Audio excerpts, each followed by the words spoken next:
Hello friend, तुमचं स्वागत आहे आजच्या आपल्या एका नवीन व्हिडिओमध्ये। तर या व्हिडिओमध्ये आपण सेशन 27 सोडवणार आहोत। तर बघा, लॅबावर क्लिक करायचं आहे आणि त्यानंतर यातून टायपिंग परीक्षा आपल्याला पूर्ण करायची आहे।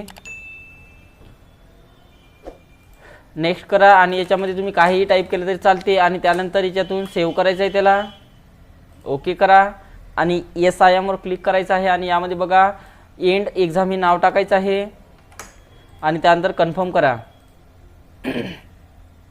त्यानंतर बघा आपल्याला सेल्फ पाथ लर्निंग सोडवायची आहे सुरुवातीला, तर त्याच्यावर क्लिक करायचं आहे आणि इथून प्रोसीडवर क्लिक करा। तर याच्यामध्ये बघा 5 क्वेश्चन्स आहे, इथून चालू करायचं आहे। पहिला क्वेश्चन्स पहा, टेक्स्टची अलाइनमेंट कोणत्या ग्रुपमधून तुम्ही चेंज करू शकता म्हटलेलं आहे। तर आपण कशातून चेंज करू शकतो, होम अलाइनमेंट ग्रुपमधून। नेक्स्ट, तुमच्या अटेंडन्स शीटमध्ये अधिक सेल्स ॲड करण्याकरता योग्य त्या ऑप्शनवर क्लिक करा म्हटलेलं आहे। तर याचं उत्तर बघा सी आहे। तुमच्या सेलमधून सर्व डेटा क्लिअर करण्यासाठी योग्य तो ग्रुप निवडा म्हटलेला आहे। तर आपण एडिटिंग ग्रुपमधून क्लिअर करू शकतो। नेक्स्ट, टेक्स्ट रॅप करण्याकरता दिलेल्या इमेजमधून योग्य तो ऑप्शन निवडा म्हटलेला आहे। तर टेक्स्ट रॅप करण्याकरता बघा इथं सी वर दिलेला आहे टेक्स्ट रॅप, तर याचं उत्तर सी आहे। त्यानंतर नेक्स्ट, तुम्ही एम एस एक्सेलमध्ये फक्त DDMMYY फॉर्मॅट ठेवू शकता म्हटलेलं आहे। तर तुम्ही कोणतेही ठेवू शकता, तर हे चुकीचं आहे। तर अशा प्रकारे आपलं पूर्ण झालेलं आहे। गो टू होमवर क्लिक करा आणि त्यानंतर बघा आपल्याला नॉलेज चेक सोडवायचा आहे। तर नॉलेज चेकवर क्लिक करायचं आहे आणि त्याच्यातून स्टार्ट एक्झामवर क्लिक करायचं आहे आणि इथून नेक्स्टवर क्लिक करा। तर बघा आपलं नॉलेज चेक सुरू झालेलं आहे। ई साइन करिता नोंदणी करण्यासाठी तुम्ही खालीलपैकी कोणत्या पेजला भेट द्याल म्हटलेलं आहे। तर ई साइन करण्याकरता आपल्याला कोणत्या पेजला भेट द्यायचं आहे, तर त्याचं उत्तर पहिलं आहे। ई साइन करिता अर्ज करत असताना जो व्हिडिओ तुम्ही तयार कराल तो डॅश सेकंदापेक्षा अधिक काळासाठी असता कामा नये म्हटलेलं आहे। तर याचं उत्तर 20 आहे। बहुतेक सर्व अनधिकृत कागदपत्रांसाठी तुम्ही करत असलेली ई साइन डॅश धरली जाते म्हटलेलं आहे। तर याचं उत्तर वैध आहे। ई साइन करिता वैध कालावधी डॅश दिवसाचा असतो म्हटलेला आहे। तर किती दिवसाचा असतो, 15 दिवसाचा असतो। तर 15 दिवसावर क्लिक करायचं आहे। तुम्हाला काही दस्तऐवजावर सह्या करायच्या आहेत पण त्या ठिकाणी तुम्ही स्वतः हजर नाही आहात, म्हणून ई सायनिंग प्रक्रिया सुरू करण्यासाठी तुमच्या कॉम्प्युटरसोबत कुठले जास्तीचे उपकरण असणे तुम्हाला आवश्यक असेल म्हटलेलं आहे। तर याचं उत्तर बघा वेबकॅम आहे। तर अशा प्रकारे आपलं नॉलेज चेक झालेलं आहे। एस आय एमवर क्लिक करा आणि त्यानंतर बघा त्याच्यामध्ये एंड एक्झाम हे नाव टाकायचं आहे। अशा प्रकारे कॉपी करा आणि त्यामध्ये ते नाव टाका आणि त्यानंतर कन्फर्मवर क्लिक करायचं आहे, ओके करा। त्यानंतर बघा आपल्याला guided do it yourself सोडवायचं आहे, त्याच्यावर क्लिक करा आणि इथून सुरू करायचं आहे। तर आपल्याला guided do it yourself सोडवायचं आहे, इथून नेक्स्ट करा। नेक्स्ट केल्यानंतर बघा याच्यातनी 5 क्वेश्चन्स आहे, सर्वच क्वेश्चन आपल्याला सोडवायचे आहे। तर बघा पहिला क्वेश्चन लावू, इथून दाखवण्यात आलेल्या वर्कशीटमध्ये शीट नंबर 4 ला जा आणि एकूण employee leave column AF6 count करण्यासाठी या ऑप्शनचा वापर करा म्हटलेला आहे। तर इथून चालू करा।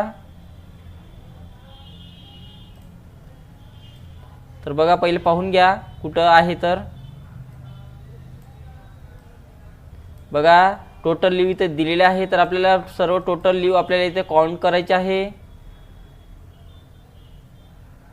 तर इथे क्लिक करा, त्यानंतर सममध्ये जायचं आहे आणि याच्यातून समचा ऑप्शन्स घ्या आणि एक एंटर करायचा आहे। तर बघा आपल्याला इथे एकूण टोटल लिव्ह 6 आलेले आहे आणि नंतर आपलं उत्तर सबमिट करायचं आहे। त्यानंतर नेक्स्ट,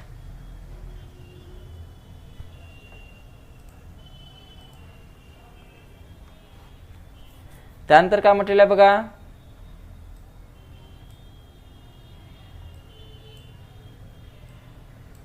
दाखवण्यात आलेल्या वर्कशीटमध्ये सम फॉर्म्युलाचा वापर करून एकूण कॉस्ट ऑफ सेल D13 मध्ये काउंट करण्यासाठी या पद्धतीचा वापर करा म्हणत आहे। तर D13 मध्ये क्लिक करायचं आहे। D13 आणि याच्यामध्ये कशाचे हे करायचे आहे बघा, कॉस्ट ऑफ सेलमध्ये जेवढी काही विक्री झालेली आहे याची बेरीज आपल्याला D13 करायची आहे या ठिकाणी.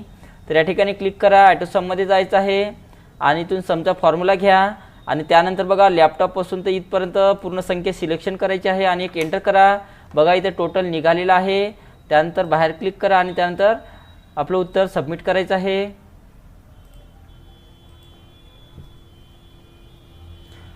त्यानंतर बघा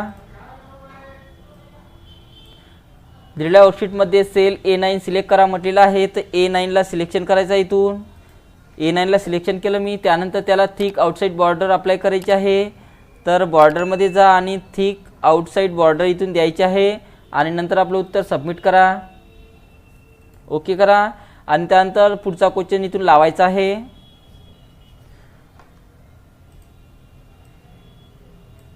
काम ते दिलेल्या वर्कशीटमध्ये main market Delhi text select करा म्हटलेलं आहे. तर मेन मार्केट दिल्ली इथं नाव आहे, याला सिलेक्शन करा. सिलेक्शन केलं त्यानंतर त्याला बोल्ड करण्यासाठी या पद्धतीचा वापर करा म्हटलेला आहे. तर त्याला बोल्ड करायचं आहे. तर इथून बोल्डवर क्लिक करा आणि नंतर आपलं उत्तर सबमिट करायचं आहे. त्यानंतर शेवटचा क्वेश्चन बघा.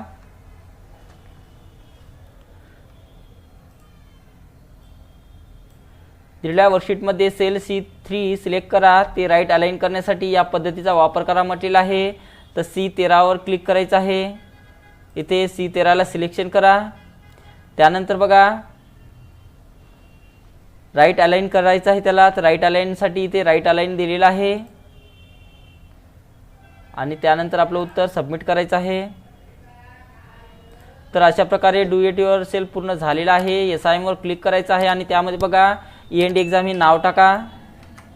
त्यानंतर कन्फर्म करायचं आहे. त्यानंतर ओके करा.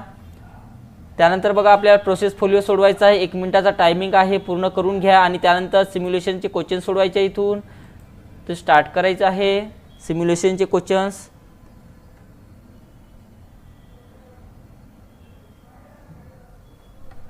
आणि त्यानंतर इथून नेक्स्ट करा. तर बघा पहिला सिम्युलेशनचा क्वेश्चन्स, तुम्ही 6 विद्यार्थ्यांचे गुण काढत आहात म्हटलेलं आहे. आता ॲटोसम वापर करून निवडलेल्या रेंजमधील अंतिम वर्षाचे एकूण गुण काढा म्हटलेलं आहे. तर आपल्याला अंतिम वर्षाचे गुण काढायचे आहे. तर इथे क्लिक करा आणि त्यानंतर ॲटोसममध्ये जाऊन किंवा फॉर्मॅटमध्ये जा. ॲटोसममध्ये जायचं आहे आणि इथून समचा फॉर्म्युला वापरा. बघा अशा प्रकारे आपलं पूर्ण टोटल निघालेलं आहे. त्यानंतर सेव्ह करायचं आहे. त्यानंतर next questions, in Microsoft Excel search for an attendance report template in the search bar area, select the one that is best and download the template म्हटलेलं आहे. तर आता आपल्याला बघा अटेंडन्स रिपोर्ट नावाची टेम्पलेट डाउनलोड करायची आहे. याच्यामध्ये क्लिक करा आणि याच्यातून बघा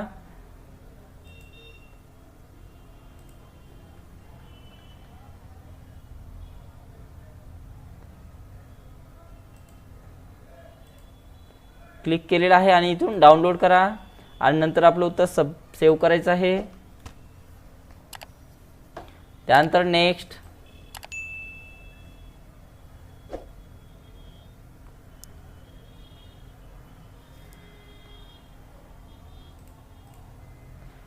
text that inform provide fact about some topic that the writer believe in important and necessary for the reader to understand. So enter Rohit Patil and Vijay Mane in the student name column give in the attendance report म्हटलेलं आहे. तर आपल्याला बघा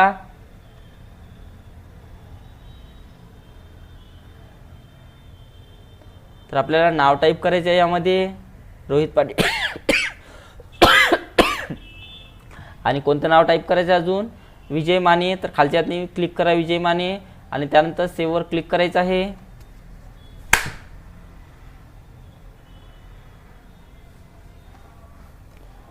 आणि त्यानंतर आपल्याला शेवटचा questions लावायचा इथून. एक्सेल शीटमध्ये रोज आणि कॉलम तुमच्या आवडीनुसार जोडणे किंवा काढणे संभव आहे. म्हणजे दिलेल्या शीटमध्ये निवडलेले रोज डिलीट करा म्हटलेले आहे. तर रोला डिलीट करण्यासाठी डिलीटच्या ऑप्शनमध्ये जा आणि त्यातून डिलीट शीट रोजवर क्लिक करायचं आहे आणि त्यानंतर सेव्ह करा. बघा अशा प्रकारे आपलं सिम्युलेशन सर्व झालेलं आहे. यामध्ये एंड एक्झाम हे नाव टाका त्यानंतर कन्फर्मवर क्लिक करायचं आहे, त्यानंतर ओके करा आणि त्यानंतर सेशन कंप्लीशन टेस्ट सोडवायचं आहे. इथून नेक्स्ट बटनावर क्लिक करा. पहिला क्वेश्चन बघा सेशनचा. डेसिमल सिस्टीममध्ये फक्त 2 अंकाचा समावेश असतो म्हटलेला आहे 0 ते 1, तर बरोबर आहे. सॉरी चूक आहे. पर्सनल कॉम्प्युटर अक्षरे दर्शवण्यासाठी American Standard Code for Information इंटरचेंजचा वापर करतात म्हटलेला आहे, तर याचं उत्तर बरोबर आहे. डेटा सिस्टीममध्ये फक्त 2 अंकाचा समावेश असतो म्हटलेला आहे 0 आणि 1, तर कशातनी असते बघा बायनरीमध्ये असते. युनिकोड 16 बीट कोड आहे ज्याची रचना चायनीज आणि जपानी यासारख्या आंतरराष्ट्रीय भाषांना सपोर्ट देण्यासाठी करण्यात आलेली आहे, तर बरोबर आहे. आणि त्यानंतर SIM वर क्लिक करा आणि एंड एक्झाम करायचं आहे. इथून कन्फर्म करा, त्यानंतर ओके करायचं आहे. तर अशा प्रकारे आपलं सेशन 27 पूर्ण झालेलं आहे.